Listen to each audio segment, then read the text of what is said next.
qisas satu hukum dalam agama kita dalam melibatkan jenayah tentang nyawa fizikal yang diberikan penjagaan dalam agama kita.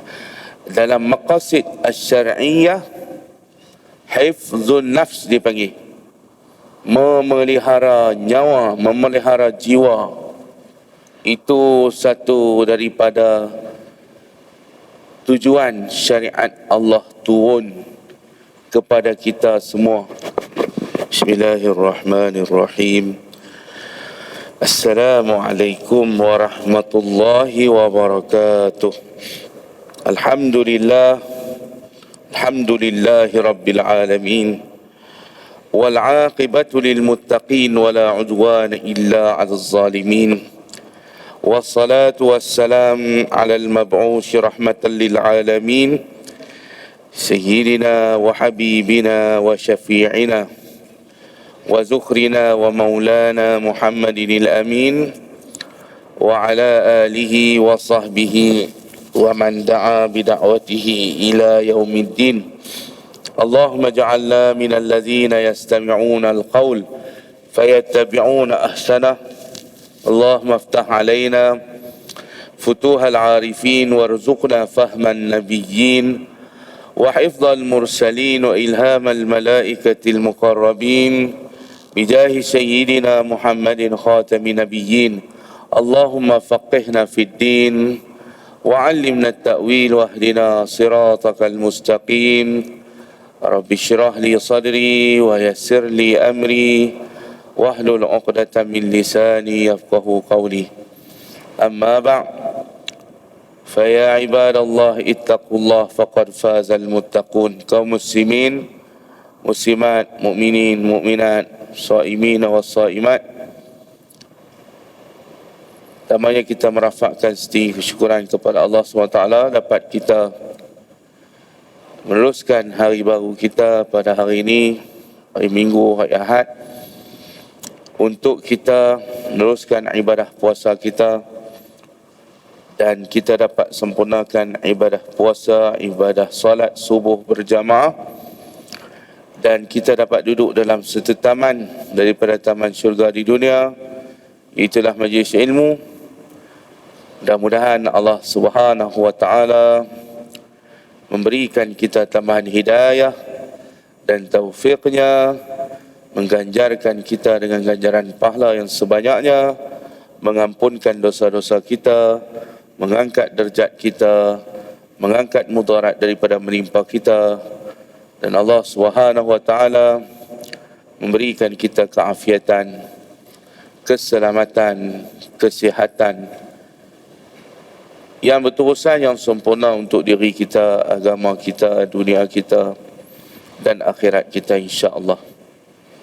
Allahumma sallimna li Ramadan wa sallim Ramadan lana wa tasallamhu minna mutaqabbala. Ya Allah, sejahterakanlah kami untuk menghadapi Ramadan.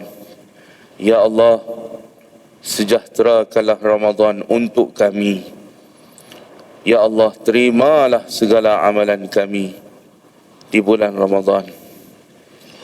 Maka tuan-tuan yang dirahmati Allah sekalian, semoga wabak pandemik COVID-19 ini diangkat segera oleh Allah Subhanahu wa taala daripada permukaan bumi Malaysia dan seterusnya negara-negara umat Islam yang lain insya-Allah. Baik tuan-tuan dan puan-puan yang dirahmati Allah sekalian, kita dalam perbincangan ayat Ya ayyuhallazina amanu, tafsir ayat surah ataupun ayat Ya ayyuhallazina amanu, dan kita sampai kepada ayat berkaitan dengan hukum qisas, yang mana qisas seruan yang keempat di dalam Al-Quran mengikut turutan qisas dulu, kemudian baru siyam, puasa. Nombor 5 seruan Ya ayyuhallazina amanu, yang kelima barulah ya ayyuhallazina amanu kutiba alaikumus shiyam.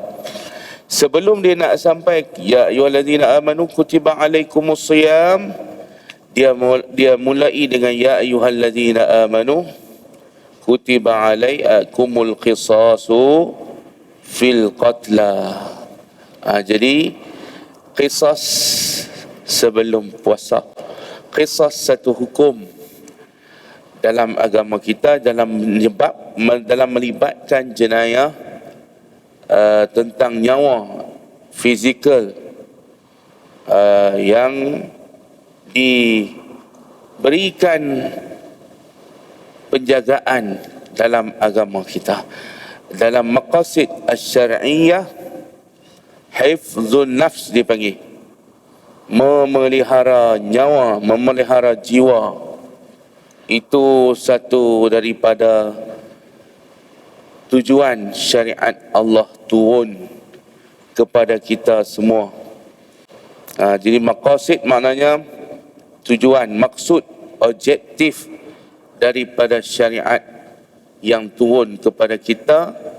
Salah satu dia ialah datangnya undang-undang qisas dalam nak memelihara kehormatan nyawa, kehormatan diri kita.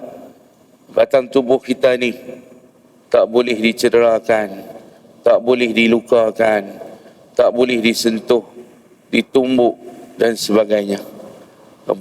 Cedera dibalas cedera, mati balas mati. Itu dalam qisas. Setiap kecederaan, wal juruha qisas. Juruh itu mana? Setiap kecederaan akan ada balasannya. Qisas tu balas balik, setimpal dengan apa yang dia lakukan. Allah kata kalau tumbuk dibalas tumbuk, luka dibalas luka. Maka yang tertinggi sekali ialah bunuh, mati. Andai kata lepas mati itu dia cederakan, dia robek-robekkan, dalam Islam tak boleh lah, takat mati lah. Hak dia buat lepas pada mati itu tak dibalas dah. Kerana dah berlaku orang sakit hati zaman dulu, sehingga kan lepas mati pun dia belah dada, dia ambil hati, dia tokak, dia mamah. Itu semua adalah tidak dibalas lagi. Kerana apabila putus nyawa dalam Islam, keluar dah nyawa dia, dah mati dah, tak perlu dibalas lagi apa-apa di atas jasadnya itu. Baik. Akan tetapi bagaimana keadaan pembunuh dan orang yang dibunuh pada hari kiamat? Satu perbincangan yang kita nak bincang pada pagi ini, satu permasalahan yang ditimbulkan ialah berkaitan dengan pembunuh dengan mangsa yang dibunuh di akhirat nanti. Apa akan berlaku? Tuan-tuan, dalam hadis ada menyatakan orang yang kena bunuh, dia akan pegang tangan pembunuh dia, dia akan bawa pergi depan Allah. Dia pegang tangan, dia heret tangan orang yang bunuh dia, dia pergi depan Allah. Dia kata, ya Allah, dia ni bunuh aku di dunia dulu. Dia ni bunuh aku di dunia dulu. Kalau bunuh tu di atas sebab yang hak, macam pergi jihad fisabilillah, maka orang yang pembunuh tu dia nanti jawab kepada Allah, aku bunuh dia ya Allah demi menegakkan dan meninggikan kemuliaan-Mu, agama-Mu. Maka Allah SWT bebaskan pembunuh tu. Sebaliknya pembunuh yang membunuh orang tanpa hak, maka tuan-tuan tak lepas, dia kena bawa dosa tu menuju ke neraka Allah Subhanahu wa ta'ala. Ini salah satu suasana yang ada dalam satu hadis. Jadi kita tengok hadis yang lain, riwayat Ibnu Majah daripada Ibnu Abbas radhiyallahu taala anhuma. Dia menyatakan sebagai berikut. Orang yang dibunuh akan pergi kepada pembunuhnya pada hari kiamat. Dia, yakni orang yang dibunuh itu, menguasai ubun-ubun dan kepala pembunuh tersebut. Urat lehernya mengalirkan darah. Lalu dia berkata, wahai Tuhan, tanyalah kepada pembunuh ini, mengapa dia membunuhku? Hingga Allah mendekatkannya, yakni mangsa kena bunuh itu mendekatkan Allah kepadanya ke singgasana arasy Allah Subhanahu wa taala. Jadi hadis ni tuan-tuan, riwayat Imam Tirmizi dan An-Nasa'i, di mana tuan-tuan Allah layan mangsa bunuh ni di atas pengaduannya, layan aduannya, sampaikan Allah panggil dekat dengan arasy. Itu nak mangsa bunuh, Allah Ta'ala berikan layanan istimewa, sehingga kan Allah dengar sendiri aduan dia, dan Allah tarik panggil dia mai dekat dengan arasy Allah Subhanahu wa Ta'ala. Itu dalam satu hadis. Pertama, kita nak ambil di situ bagaimana tentang mangsa yang dibunuh ni, mangsa bunuh ni, dia punya hak untuk mengadu di depan Allah, sehingga kan aduannya itu diterima dan dilayan oleh Allah Subhanahu wa Ta'ala. Berbayangkan, bermakna bila Tuhan panggil dekat dengan arasy Allah, mak satu yang cukup istimewa. Bukan senang nak hampir dengan arasy Allah, singgah sana Allah Ta'ala. Jadi dia ni, mangsa ni diberikan layanan istimewa. Itu satu. Yang kedua, dalam hadis yang lain pula daripada Ibnu Mas'ud, Abdullah bin Mas'ud, dia ni tuan-tuan, dia menyatakan dia dengar Rasulullah SAW bersabda, seorang lelaki akan pergi kepada lelaki lain, ni yang Ustaz cerita tadi, dengan menarik tangannya, pegang tangan pembunuh tu. Mangsa akan pegang tangan pembunuh, lalu berkata, wahai Tuhan, mengadu ke Allah, lelaki ini telah membunuhku di dunia dulu.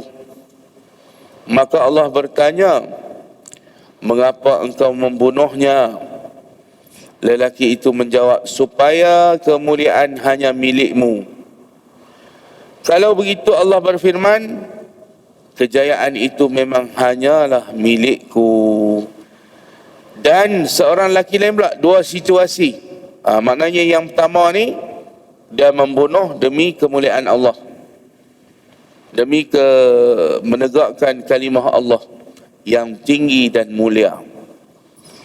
Maka tuan-tuan, yang seorang lagi pula mari mengadu kepada Allah, ya Allah, dia ni bunuh aku dulu di dunia. Maka Allah bertanya kepada dia, pembunuh, Allah tanya kepada pembunuh tu, mengapa kau bunuh dia? Lelaki itu jawab, supaya kejayaan milik si fulan. Maka Allah Ta'ala berfirman, kejayaan itu bukanlah milik si fulan, maka bersiap-siaplah menanggung dosamu. Jadi makna, dia bunuh kerana orang lain, bunuh kerana kemuliaan orang lain, bunuh kerana nak bagi orang lain mulia, bunuh kerana nak bagi orang lain kekalkan pangkat, kekalkan jawatan. Bukan dia pun, orang lain. Maka nak bagi kekal mulia orang lain, sanggup bunuh. Berlaku tuan-tuan dulu di era khalifah Islam dulu, dia pun tak bunuh. Baleci-baleci dia ni lah yang bunuh, nak mengekalkan kuasa. Anak Asma binti Abu Bakar, Abdullah bin Zubair, Dia bertelingkah dengan Abdul Malik bin Marwan, berebut khalifah. Maka bukan Malik bin Marwan yang bunuh. Yang bunuh dia ialah tentera dia, panglima dia, general dia, Hajjaj Ibn Yusuf As-Saqafi. Bunuh di Mekah, di depan Kaabah. Dipancang dan disalib Abdullah bin Zubair itu di depan Kaabah.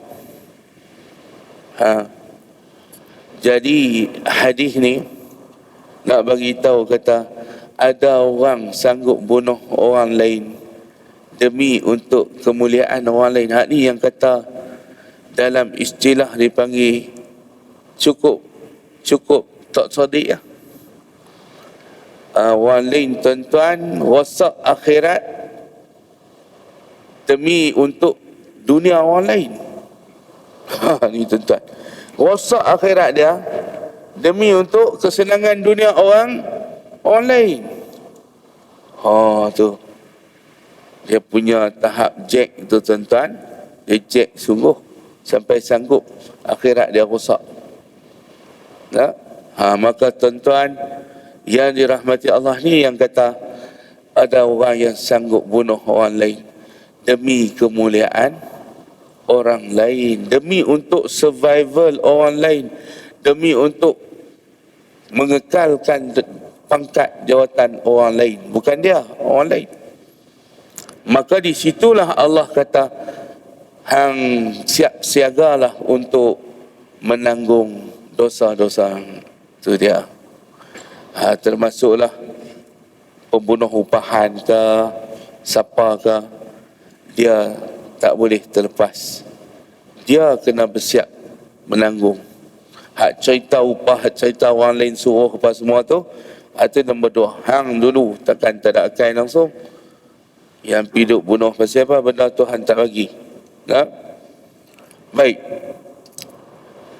Maka tuan-tuan yang dirahmati Allah sekalian, ni dalam 2 hadis suasana di akhirat nanti, kiamat nanti, antara pembunuh dengan mangsa bunuh.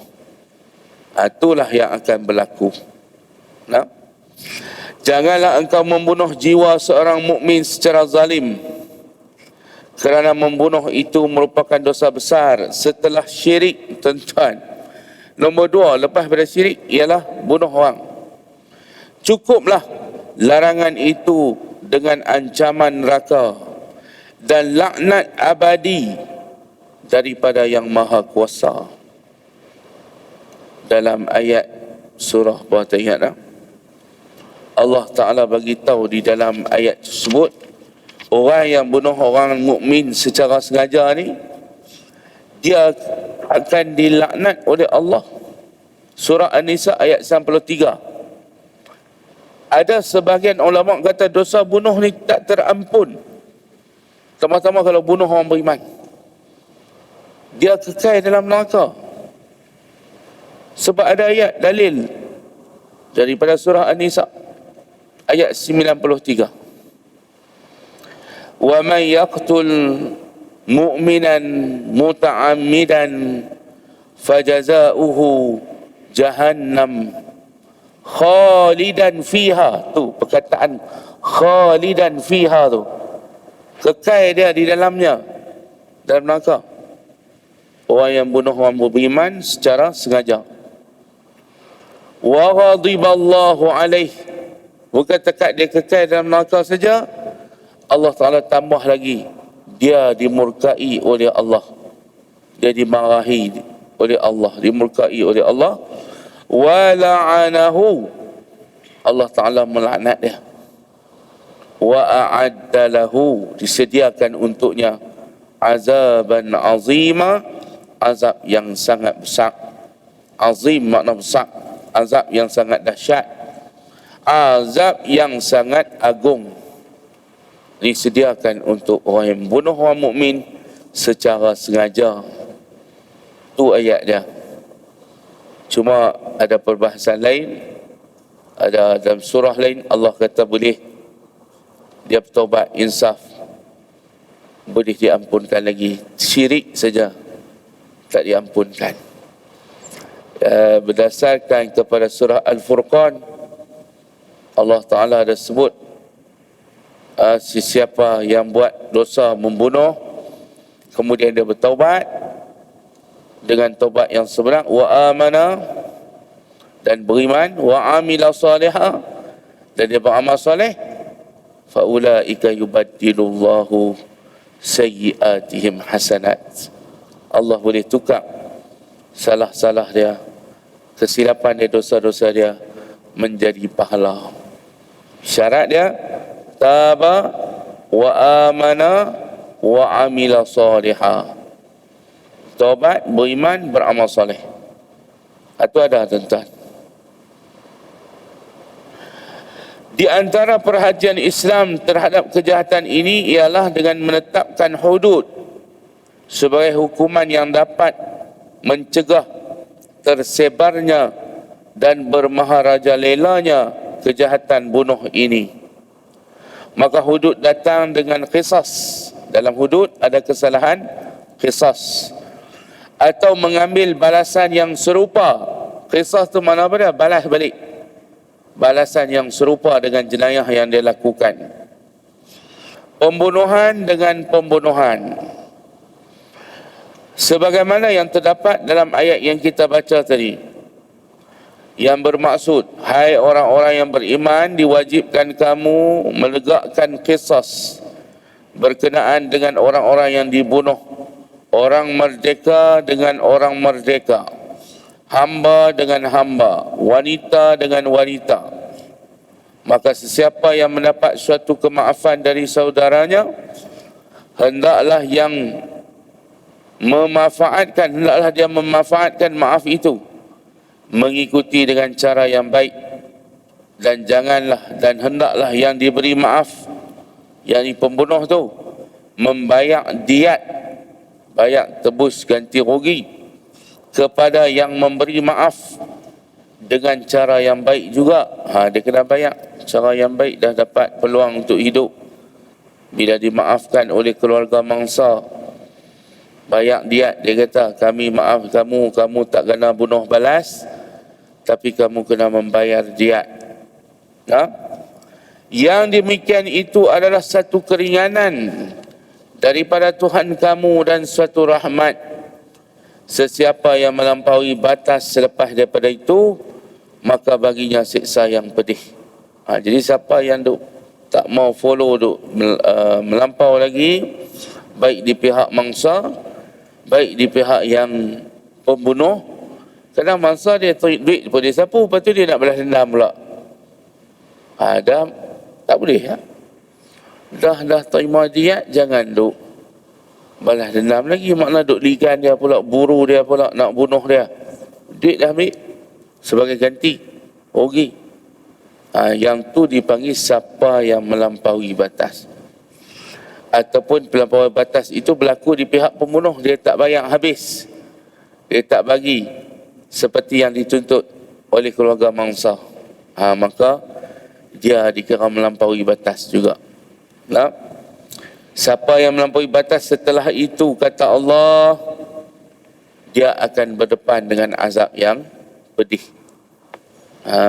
Itu dia. Allah juga berfirman dalam qisas ini, walakum fil qisasi hayatun ya ulil albab. Dalam qisas ini terdapat jaminan perlindungan hidup, wahai orang-orang yang berfikir, supaya kamu bertakwa. Di mana tuan-tuan yang dikatakan sebagai adanya kelangsungan hidup? Tamanya tuan-tuan sudah pastilah bila ada qisas, ada tuan-tuan ruang dan peluang untuk mangsa tak dibunuh balas, kerana ada di sana diat, bayar diat. Itu satu kelangsungan hidup. Satu hidup, mana memberi can hidup kepada pembunuh. Yang kedua ialah hidup anak-anak mangsa yang telah yatim, yang telah menjadi janda kalau dia bunuh laki, suami. hilang mata pencarian, hilang pendapatan. Dengan adanya hukuman diat, kelangsungan hidup untuk jaminan hidup untuk mangsa keluarga. Itu Allah Ta'ala buat. Kalau kita renung, Allah Ta'ala kata, kalau hampa ada akal yang dalam, ulul albab, hampa akan tahu bahawasanya di sebalik qisas itu ada kelangsungan hidup. Hikmah lah tu. Hikmah kebijaksanaan Allah Ta'ala di sebalik perundangan yang ada dalam Al-Quran. Inilah hebatnya undang-undang Allah Ta'ala. Undang-undang Allah Ta'ala. Dia memberikan tentuan maaf, dan di sana dia memberikan peluang hidup, ruang hidup kepada mereka yang jadi mangsa dengan dibela kebajikan mereka oleh si pembunuh itu. Dia bunuh sangat ketua keluarga yang duk tanggung keluarga itu, maka dia kena tanggungjawab sampai habis selesai anak-anak yatim itu diberikan pembelaan, keperluan dan segalanya, pendidikan dan sebagainya, sampailah habis. Ini satu daripada dipanggil hayatun, satu daripada kelangsungan hidup yang ada dalam undang-undang qisas. Dalam qisas ada kelangsungan hidup, iaitu tuan-tuan, satu kehidupan yang bebas dari fikiran mereka yang ingin menghancurkan bangunan Allah di muka bumi. Kehidupan yang aman bagi setiap individu. Dia panggil manusia ni adalah bangunan Allah. Orang beriman, jiwa orang beriman itu seperti bangunan Allah di muka bumi. Kehidupan aman, maknanya bila ada qisas, dia memberi keamanan kepada individu yang lain. Dan kerana setiap individu ini merasa yakin bahawa di dalam kehidupan ini ada syariat yang adil dan bijaksana, memberikan ganjaran kepada mereka yang melakukan kejahatan, balasan yang setimpal. Jadi makna dengan adanya qisas, jadi orang pun rasa takut dan gerun. Sebab tu dia suruh laksanakan hukuman di depan orang ramai, pancung depan orang ramai.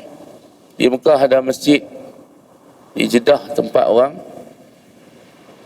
dia jalankan hukuman bunuh, disaksikan oleh sebahagian manusia.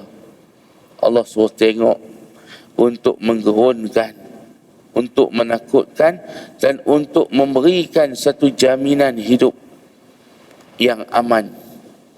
Bila ada kedaulatan undang-undang, orang tak berani nak bunuh dengan berleluasa, takut dengan hukuman.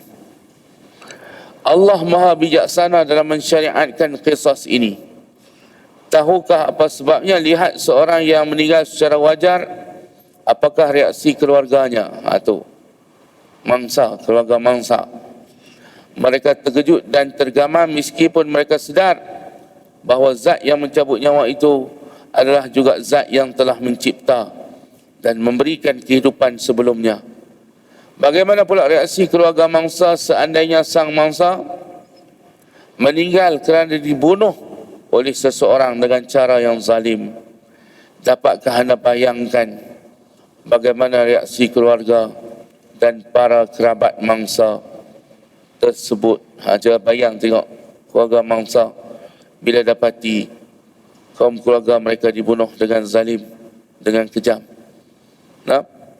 Perasaan mereka geram, bercampur macam-macam, dendam. Mesti ada perasaan nak balas balik. Maka dengan itu Allah Subhanahu Wa Taala mengandaikan keadaan seperti ini dengan menyerahkan pelaku kejahatan kepada wali mangsa yang diawasi oleh pemerintah yang berkuasa, Ini merupakan keputusan yang sangat bijaksana. Ini kerana pemerintah mampu menghentikan perbuatan keji ini dan pemerintah juga yang mampu menghapuskan segala bentuk perpecahan dan permusuhan seperti ini. Allah Ta'ala menyuruh keluarga mangsa memilih antara dua.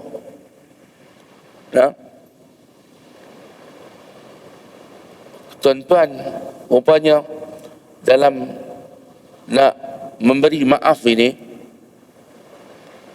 wali mangsa tu, wali kepada mangsa, kalau bapak dia itulah yang buat putusan.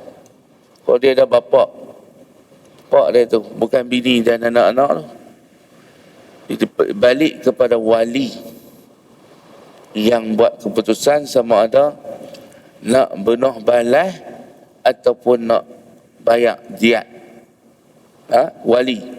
Sebab itu dia sebut dalam kitab kita ni, wali mangsa yang boleh buat keputusan. Diawasi oleh hakim lah. Hakim. Memilih antara dua, qisas atas pembunuh tersebut agar kebencian mereka terhadapnya hilang setiap kali melihatnya, kerana mereka melihat kematiannya yang sangat mengerikan di depan mata mereka. Pancung tuan-tuan, sembok darah naik. Maka mereka tengok tu, hilang rasa dendam, kesumat. Tengok dia, si mangsa, si pembunuh tu dibalas balik oleh pemerintah, oleh penguat kuasa lah. Si Al-Gojo yang menjalankan tugas tu kena berlatih tu, berlatih tetak tu. Bukan boleh duk main tetak hari tu tu. Dia ada tutup muka semua. Tak bagi orang cam siapa dia. Tapi dia kata tu pun jenis keturunan juga tu. Kalau di Mekah, di Arab Saudi yang buat kerja tu, dia tak ada kerja lain lah. Kerja dia tukang pancung, cekak, pedang dia semua cukup lengkap. Dia tak tetak orang lain, dia tetak pada tempat dia. Sedah saja, habis. Maka di situ bila dilihat oleh keluarga mangsa, pembunuh itu mati depan mata mereka, dengan cara begitu depan mata mereka, hilang rasa dendam, hilang rasa kesumat. Tu cara Allah Ta'ala. Dan kalau mereka memaafkan, mereka tak tengoklah bunuh balas tu, tapi mereka akan dapat pengganti nyawa mangsa, mendapat satu jumlah wang yang dapat menggantikan nyawa mangsa yang berkhidmat untuk keluarga tersebut. Dengan demikian, sangatlah tepat dalam qisas itu terdapat jaminan kelangsungan hidup. Dahulu ada ungkapan yang sangat terkenal di dalam sastrawan Arab yang memiliki maksud yang sama dengan ungkapan di atas, seperti pembunuhan menafikan pembunuhan. Melalui ungkapan ini mereka menduga bahawa ungkapan ini adalah ungkapan terakhir yang paling tepat. Ini kerana sebelumnya pernah ada ungkapan seperti pembunuhan sebagian jiwa merupakan jaminan kehidupan bagi seluruh masyarakat. Perbanyakkanlah pembunuhan untuk mengurangkan pembunuhan. Mereka sepakat bahawa ungkapan pembunuhan menafikan pembunuhan itu lebih tepat daripada semua ungkapan yang ada. Akan tetapi Imam Fakhruddin Ar-Razi, perbezaan antara susunan firman Tuhan dan ungkapan sastra Arab dapat dijelaskan melalui beberapa sudut. Dia Fakhruddin Ar-Razi ni dia cakap dalam bidang sastra. Tafsir dia Al-Kabir besar. Ustaz pun berdiri kat tafsir tu di Mesir dulu, panjang. berapa jilid tahu, 30, hampir 30 jilid, lebih pada tu lagi.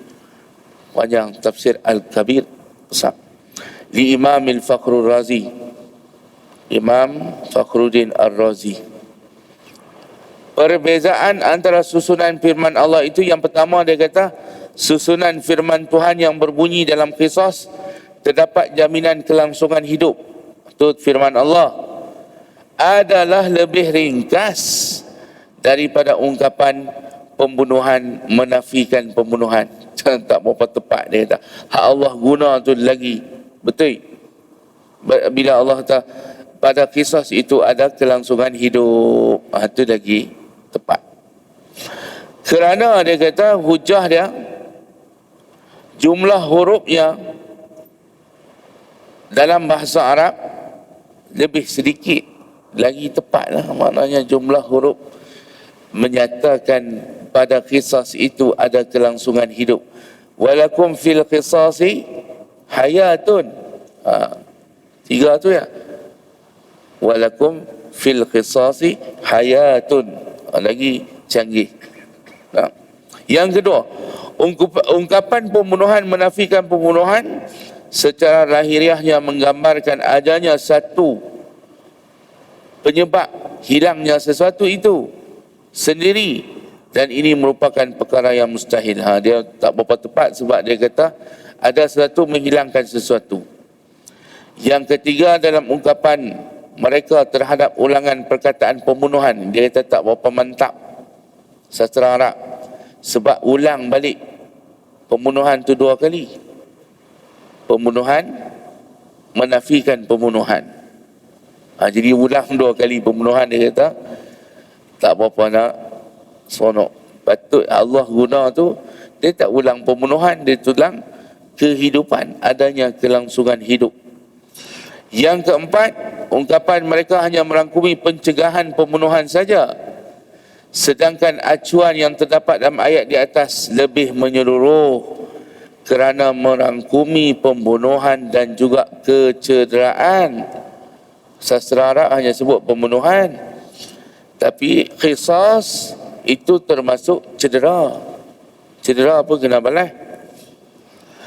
Yang kelima, pembunuhan secara zalim itu merupakan pembunuhan, bukan yang menafikan pembunuhan. Dia tak nafi bunuh. Bunuh tu tak bunuh. Tak. Cuma dari segi kemaafan saja. Dia tetap sabit salah. Dia tetap pembunuh tetapi diberi maaf. Bahkan pembunuhan seperti ini dapat menyebabkan bertambahnya lagi pembunuhan lain. Maka ungkapan mereka tidak boleh diterima. Dengan paparan ini nampaklah bezanya firman Tuhan dengan sastra Arab. Oh lagi. Tu sebab Quran tak boleh di-challenge dengan sastra Arab. Jauh ketinggalan. Bahasa Quran, bahasa Tuhan ni tuan-tuan, mana boleh nak lawan dengan bahasa makhluk. Tengok dalam penggunaan Qisas, walakum fil qisasi hayatun ya ulil albab. Kemah bahasa Allah Ta'ala dan padu dan jitu bahasa.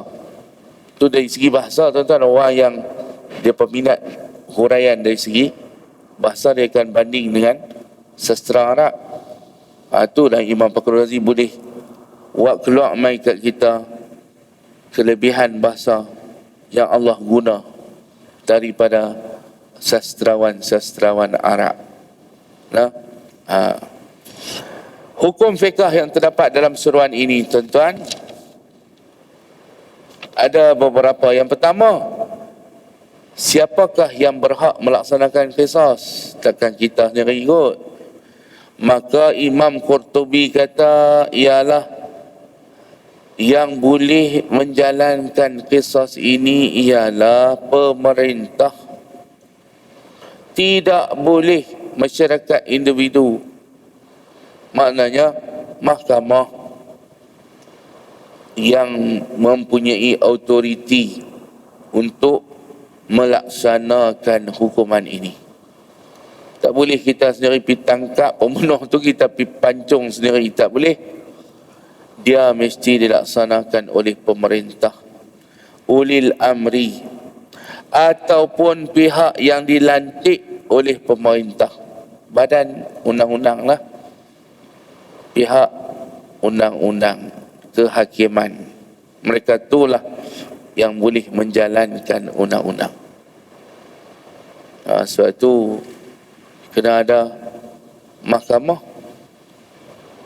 syariah, mesti di-upgrade tu untuk nak jalankan, bagi ada semua kaki tangan.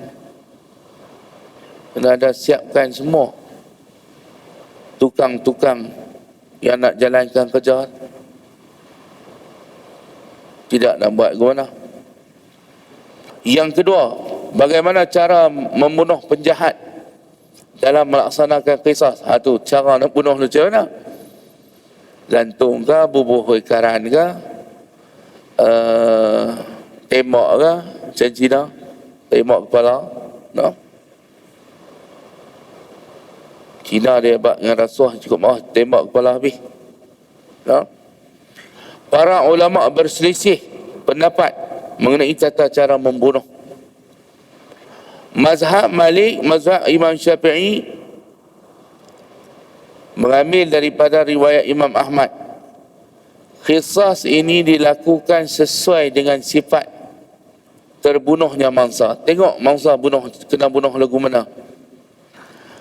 Sesiapa yang membunuh dengan cara membenamkan mangsa, tanam hidup-hidup, maka dia harus dibunuh dengan cara dibenamkan juga. Tu mazhab kita Syafi'i dengan mazhab Imam Malik. Kalau sebab Tuhan kata balas balik, macam mana dia bunuh? Dia bunuh benam. Mana dia tanam hidup-hidup, tanam dia hidup-hidup balik. Nah, sesiapa yang memukul mangsa dengan batu di kepala, dia hentam dengan batu kepala, maka dia dibunuh dengan cara yang sama. Ambil batu, hempuk kepala dia balik. Sama. Ini kata Imam Syafi'i dan juga Imam Malik. Hujah yang dikemukakan mereka adalah ayat yang mewajibkan pembalasan yang sama. Tu hujah dia, Pak. Ayat bunyi balas balik. Makanya mereka mewajibkan qisas atas pelaku kejahatan seperti apa yang dilakukannya. Maknanya pembunuh dibalas dengan cara dia dibunuh, dengan cara dia membunuh. Adapun hujah dari hadis, mereka ambil dari riwayat Anas yang berbunyi bahwasanya kaum Yahudi menghantuk kepala seorang wanita dengan batu. Maka Nabi SAW menghantukkan kepala Yahudi tersebut dengan batu. Nabi suruh hempuk kepala Yahudi itu dengan batu juga. Pasal dia bunuh seorang wanita dengan cara hempuk batu di kepala. Yang kedua, mazhab Imam Abu Hanifah dan Imam Ahmad Ibnu Hanbal menyebutkan bahawa qisas itu hanya dapat dilaksanakan dengan pedang. Ni kita pakai ni di Mekah dia pakai yang ni. Kerana tujuan utama qisas adalah menghilangkan nyawa. Mereka mengambil hadis daripada 3. Pertama, hadis yang berbunyi tidak ada qisas kecuali dengan pedang. Maknanya tidak ada bunuh balas melainkan dengan pedang. Yang kedua, hadis yang berisi larangan membalas dengan perbuatan yang sama. Ada hadis.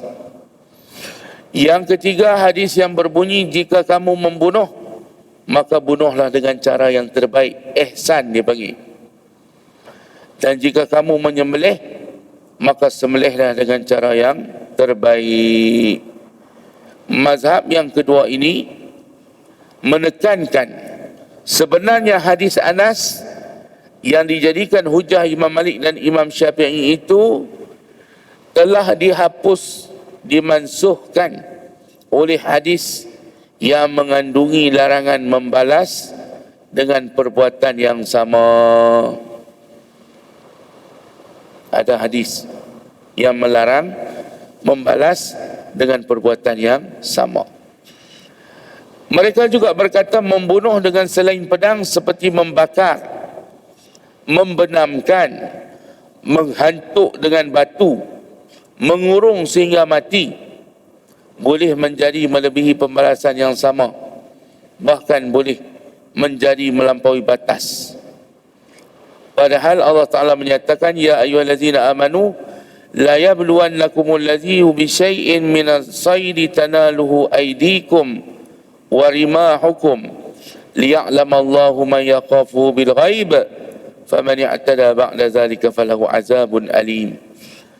Wahai orang-orang yang beriman, demi sesungguhnya Allah akan menguji kamu semasa kamu berihram dengan sesuatu daripada binatang buran yang mudah ditangkap oleh tangan kamu dan mudah terkena tikaman lembing-lembing kamu, supaya Allah ketahui wujudnya sesiapa yang takut kepadanya semasa dia tidak melihatnya, semasa dia tidak dilihat orang. Oleh itu, sesiapa yang melampaui batas sesudah yang demikian, maka baginya azab yang tidak terperi sakitnya. Mazhab inilah mazhab yang kuat dan rajih. Maka semua pakai balik cara itulah, cara bunuh balik dengan hanya pedang, tak dibunuh balik dengan kurung sampai mati, benam dalam tanah. Itu semua mansuh. Yang dipakai ialah siapa bunuh cara macam mana pun, tamatkan riwayat dia dengan cara yang ihsan. Wa iza qataltum, Nabi sebut hadis, wa iza qataltum fa ahsinu al-qitlata. Bila kamu nak membunuh, bunuhlah dengan cara yang terbaik, dengan cara yang ihsan. Itu dia suruh tajamkan pisau. Kalau dalam sembelih tu, Nabi kata tajamkan pisau, rehatkan binatang yang disembelih tu, jangan kelang kabut nak buang, nak lapah dan sebagainya. Bagi dia betul-betul habis nyawa dia. Tu dalam bab binatang. Tapi dalam bab bunuh manusia, Nabi sebut di awal tu, apabila kamu nak membunuh, fa ahsinu al-qitlata, perelokkanlah cara bunuh. Dan cara bunuh yang elok tu yang kita bincang bahawasanya ialah dengan cara pancung, itulah yang paling cepat dan tak sakit. Bila putih urat di otak dia tak sambung lah, dia tak sakit dah. Dia tak sakit dah. Itu juga sembelih kita binatang nak makan, tu cara yang terbaik. Potong urat marih, urat halqum, tu dua yang wajib, dua urat tu. Urat bawa masuk angin, udara, urat yang masuk makanan. Dua urat tu wajib putih, dan dua urat kiri kanan tu urat darah. Maka tuan-tuan, dalam bab tu pun dibuat kajian, rupanya sangat tidak rasa sakit, cepat hilang rasa sakit pada binatang. Dan yang kedua, keluar toksin-toksin habis.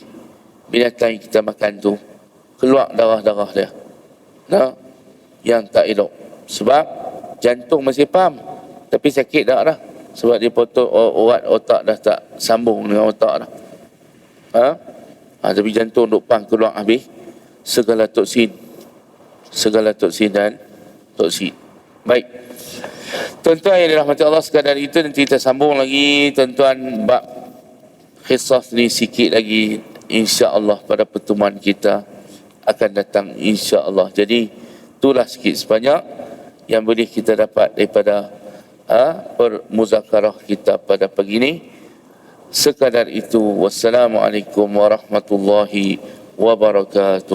Bismillahirrahmanirrahim. Allahumma anfa'na bima 'allamtana wa 'allimna ma yanfa'una. Allahumma zidna ilma warzuqna fahma. Allahumma awnina bil ilmi wa zayyinna bil hilmi wa akrimna bit taqwa wa jammilna bil afiyah. Allahumma inna na'udzubika min ilmin la yanfa' wa min du'a'in la yusma' wa min nafsin la tashba' wa min qalbin la yaqsha'. ونعوذ بك من هؤلاء الأربع وصلى الله وسلم عليه والحمد لله رب العالمين. سبحانك اللهم وبحمدك أشهد أن لا إله إلا أنت أستغفرك وأتوب إليك.